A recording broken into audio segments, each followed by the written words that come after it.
Bonjour, dans cette vidéo qui fait partie de la révision du chapitre Réduction des endomorphismes pour les classes deuxième année du cycle préparatoire et de la licence fondamentale en mathématiques, on va voir un fameux résultat connu sous le nom décomposition de Danforth-Jordan, dont la démonstration constitue un bon exercice du chapitre Réduction des endomorphismes. Ce résultat qui fournit aussi beaucoup d'applications qui font des jolis exercices pour ce niveau. On passe maintenant à l'énoncé des résultats. Les données E ainsi espace vectoriel de dimension finie M qui appartient à une étoile et F un endomorphisme de l'espace E. Le résultat de Danforth-Jordan affirme que dans ces conditions, il existe un couple Dn des endomorphismes de E, c'est-à-dire deux endomorphismes D et N de E, vérifiant D diagonalisables, et N nilpotent, F est égal à D plus N, c'est-à-dire F est égal à leur somme, et D rang N est égal à N rang D, c'est-à-dire D et N commutent. Rappelons ici que un endomorphisme n de E est nilpotent, c'est une certaine puissance de n est égale à l'endomorphisme nul, c'est-à-dire s'il existe K appartient à une étoile telle que n à la puissance K est égale à l'endomorphisme nul.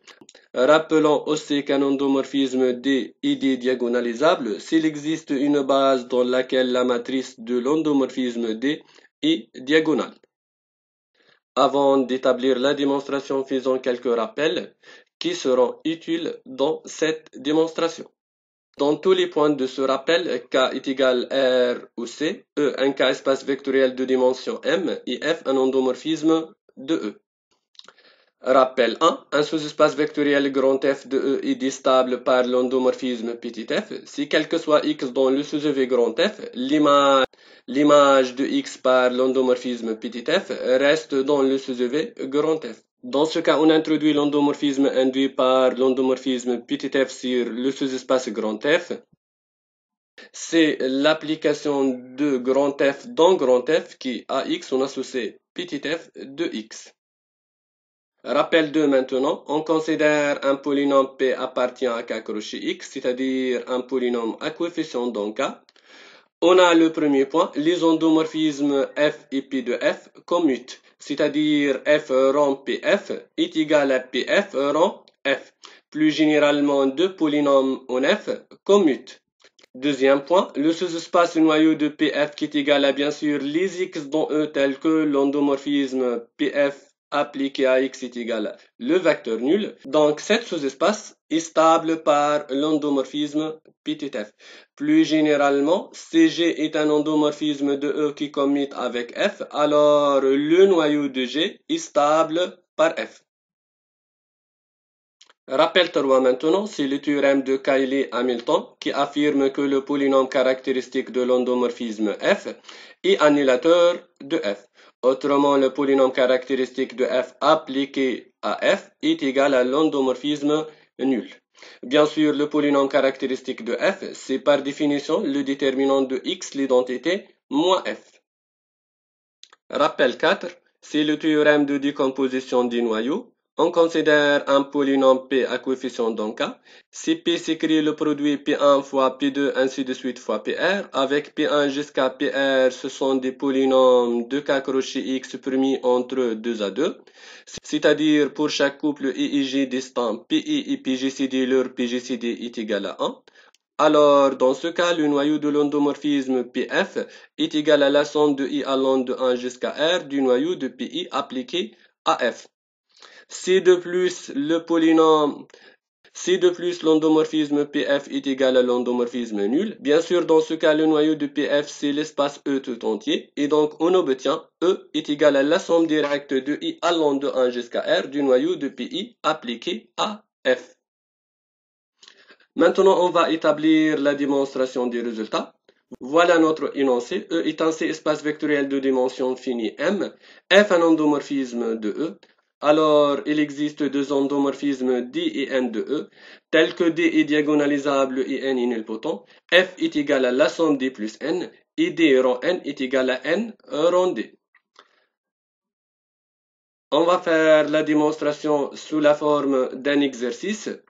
Ces données, bien sûr, ce sont les données du résultat. E, un espace vectoriel de dimension finie M, et F, un endomorphisme de E. La première question, montrer qu'il existe des sous-espaces vectoriels F1 jusqu'à Fp de E, tous stables par F. Vérifions E est égal à la somme directe des Fi. Et pour tout I entre 1 et P, l'endomorphisme F indice I, induit par l'endomorphisme petit f sur le sous-espace grand Fi, et la somme d'une homothétie et d'un endomorphisme nilpotent. Rappelons ici qu'un endomorphisme G est dit homothétie, CG s'écrit sous la forme alpha l'identité pour un scalaire alpha donné. Dans l'énoncé, il manque le mot induit. IF indice I désigne l'endomorphisme induit par l'endomorphisme petit f sur le sous-EV grand Fi. Je vous conseille d'arrêter la vidéo ici et de réfléchir un peu à cette question avant de voir le reste.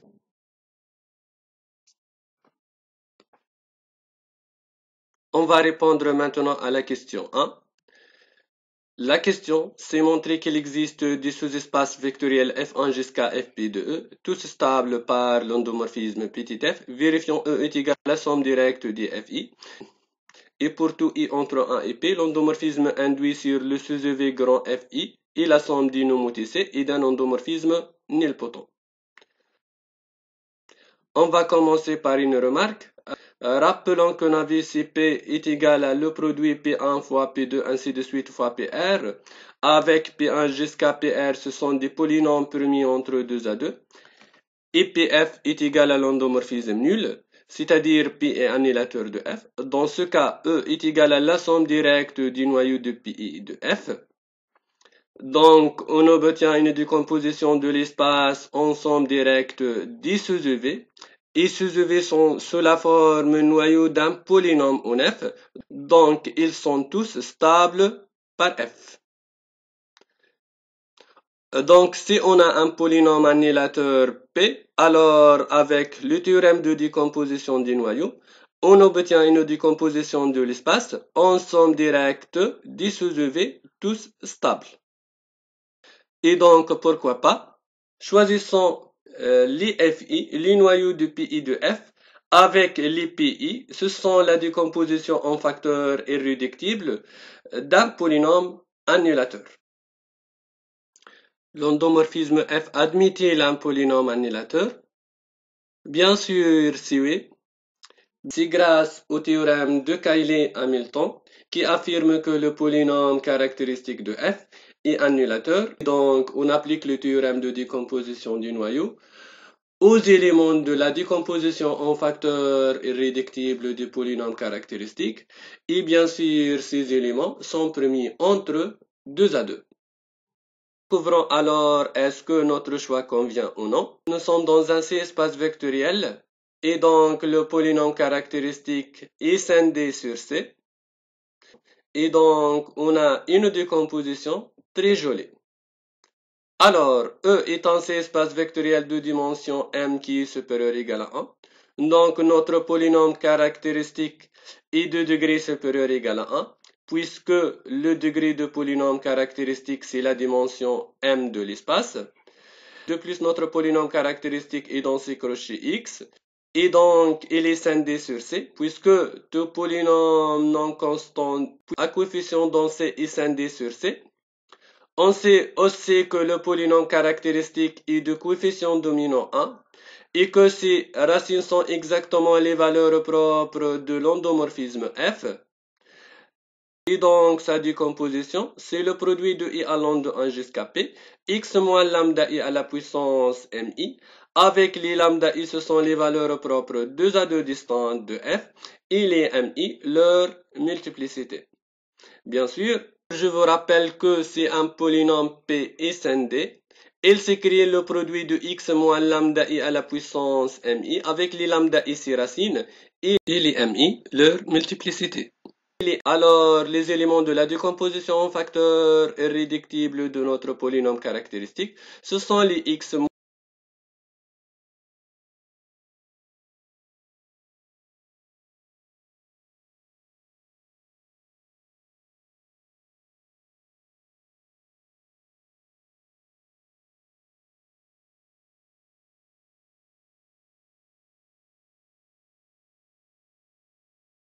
moins lambda i à la puissance mi.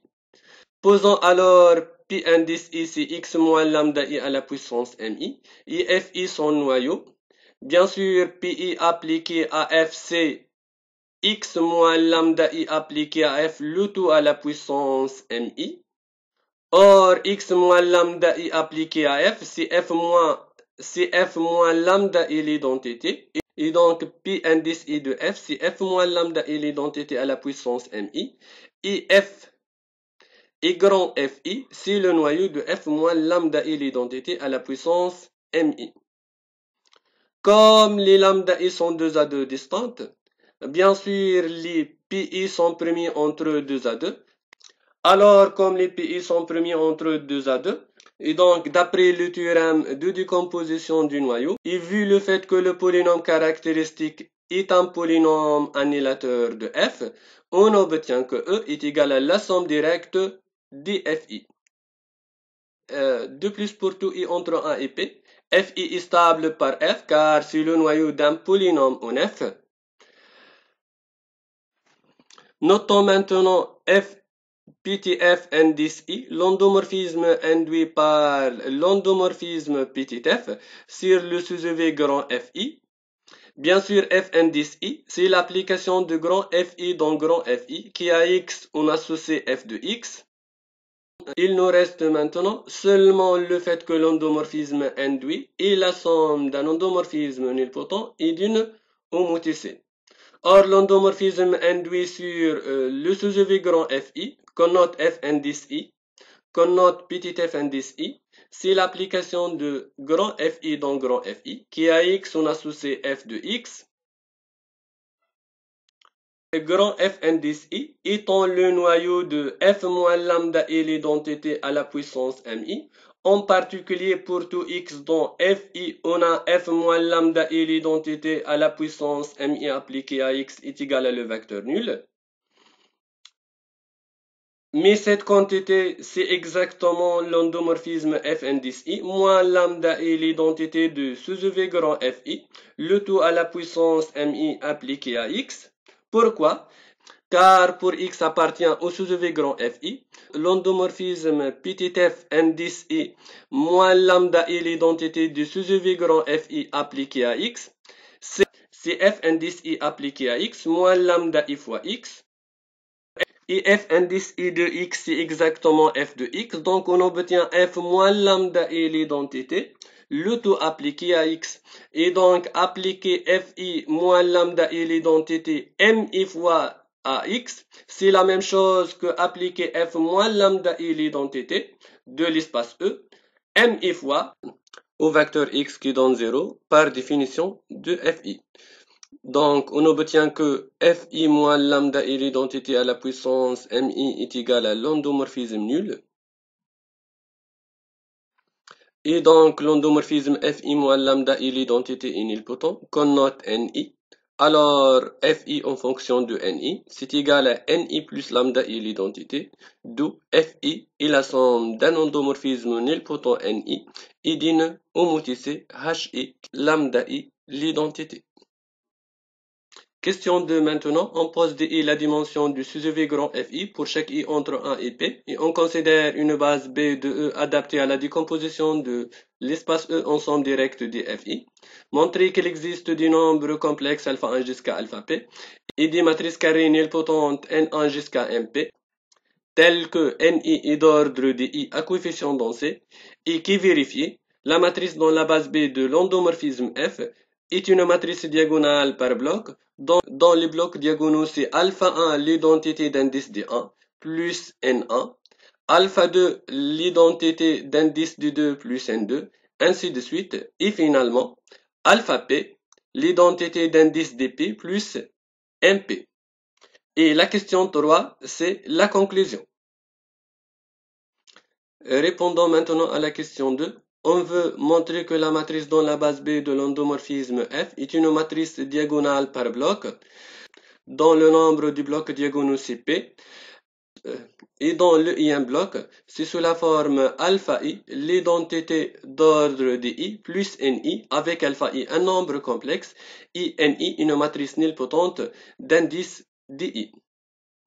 Alors pour la réponse, la base B est une base adaptée à la décomposition de l'espace ensemble direct d'IFI, c'est-à-dire B est la réunion ordonnée d'IBI, avec BI est une base de FI pour chaque I entre 1 et P. Et comme les sous-EV F1 jusqu'à FP se sont tous stables par l'endomorphisme F, alors une caractérisation matricielle des sous-EV stables donne que la matrice dans la base B de F est une matrice diagonale par bloc dont le nombre des blocs diagonaux c'est P, P qui est égal au nombre des sous-EV et dont le ième bloc est d'ordre la dimension de FI, c'est-à-dire il est d'ordre DI. Savoir que le bloc AI est la matrice de l'endomorphisme FI dans la base BI de FI. BI, ce sont les bases d'FI telles que B est égal à leur réunion. Et comme l'endomorphisme induit Fn10i s'écrit sous la forme un endomorphisme nilpotent Ni plus lambda i l'identité, alors il suffit de prendre grand Ni, la matrice de l'endomorphisme petit Ni dans la base Bi.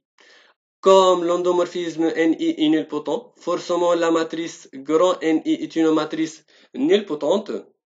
Et donc les scalaires, les lambda i,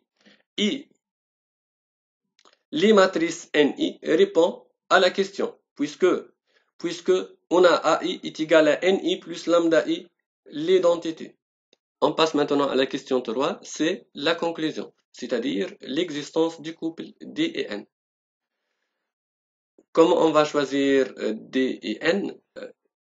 Pour D, il suffit de prendre D l'endomorphisme tel que sa matrice dans la base B et la matrice diagonale par bloc. Dans les blocs diagonaux, ce sont les lambda i fois l'identité à l'ordre DI. En explicitant cette matrice, on voit que c'est une matrice diagonale et donc l'endomorphisme D est diagonalisable. Maintenant, pour l'endomorphisme N, le choix est clair. Il suffit de prendre l'endomorphisme N tel que sa matrice dans la base B et la matrice diagonale par bloc. Dans les blocs diagonaux, ce sont les NI.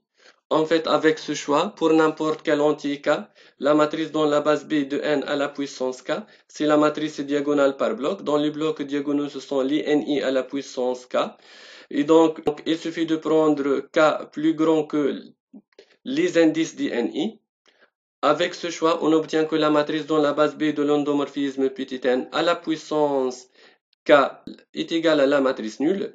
Et donc l'endomorphisme n à la puissance K est égal à l'endomorphisme nul, c'est-à-dire que l'endomorphisme n est nilpotent. Et c'est clair que la somme de ces deux matrices dans la matrice dans la base B de l'endomorphisme F, donc on a F est égal à la somme de ces deux endomorphismes. De plus, en faisant le produit de ces deux matrices, on va trouver le même résultat même en permettant les places, car c'est semblable au cas des matrices diagonales. En fait, le produit de deux matrices diagonales par bloc ayant la même partition, c'est la matrice diagonale par bloc. Dans les blocs diagonaux, c'est le produit du bloc correspondant. Et comme lambda est l'identité commute avec Ni pour chaque I, on va trouver le même résultat. Et donc les deux matrices commutent et par suite les deux endomorphismes D et N, les aussi. D'où l'existence et la démonstration est achevée.